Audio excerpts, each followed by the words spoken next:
why natural resources don't always make countries rich.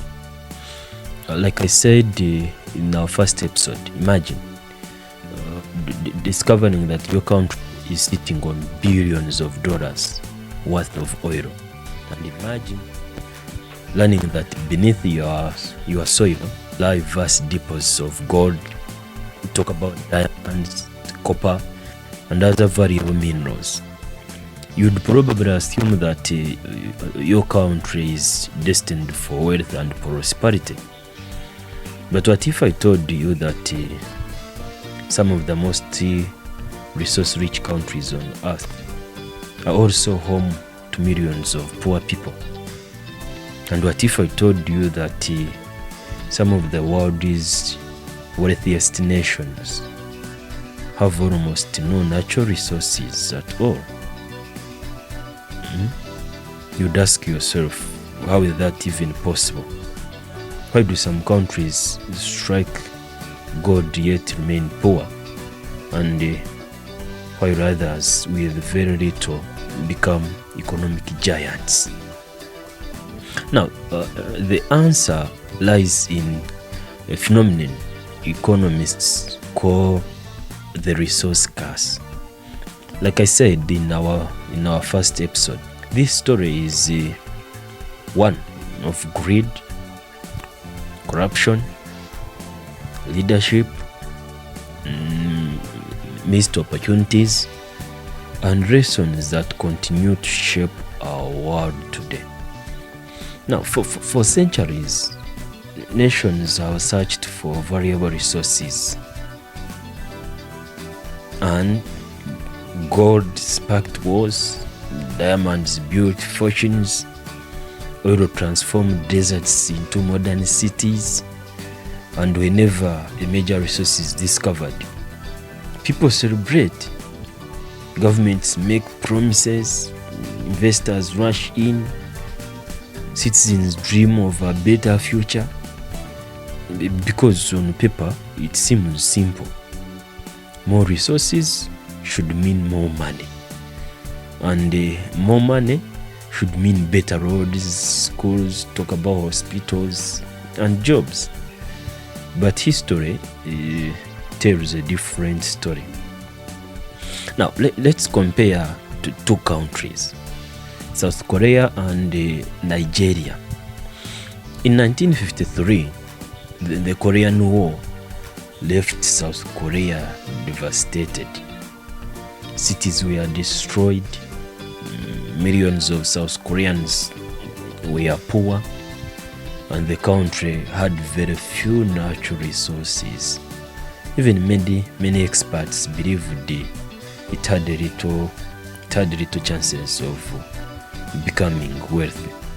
Meanwhile, Nigeria possessed something South Korea did not have.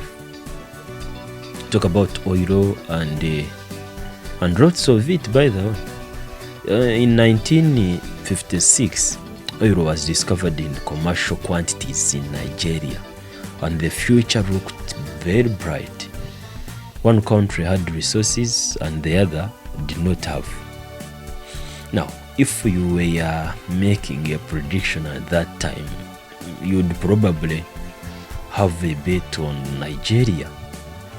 But history had other plans.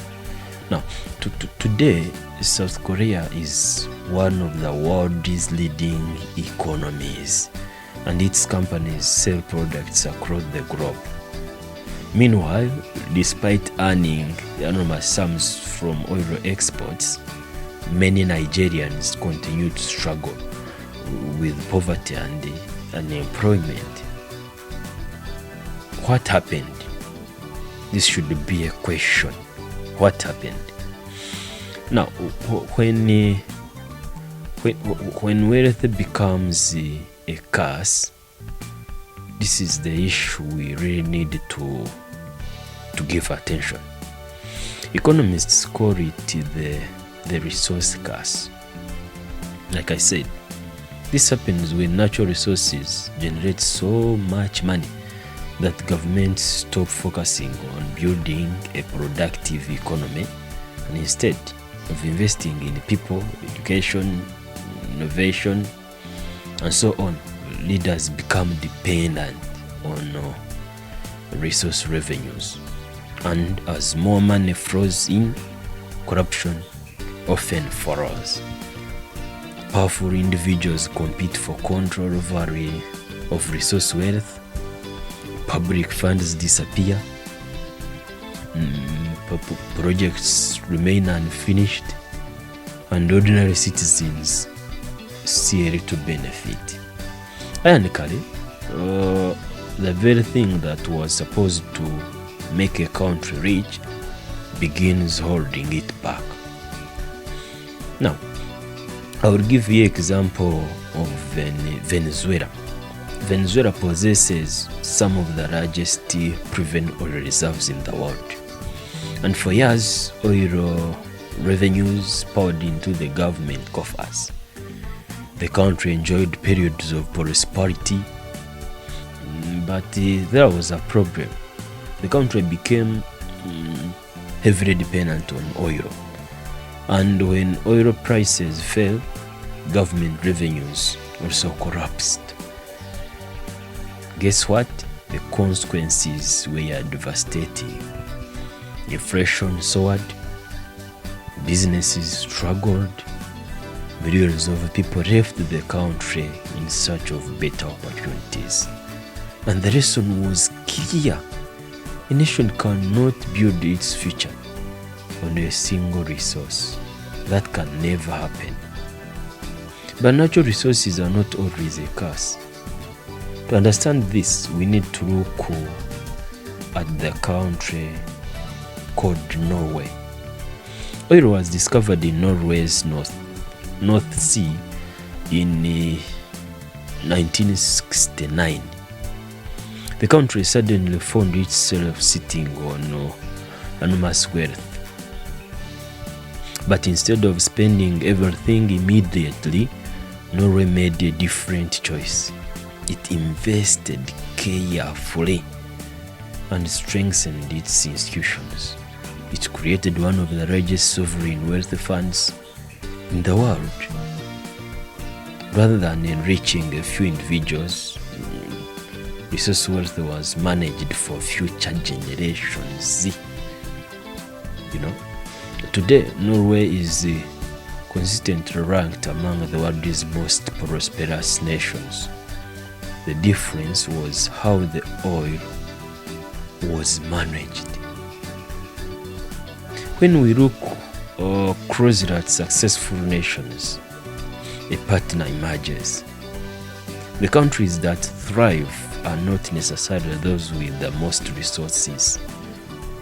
Instead, they are the countries with the strongest institutions, the best education systems, the most accountable governments, and the greatest investments in innovation. Now, this is where I talk about countries like Singapore.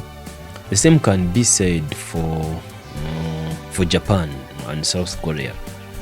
Their greatest resource was not about natural resources. It was their people. Natural resources can create opportunities, but they cannot guarantee prosperity. Now, oil can generate wealth.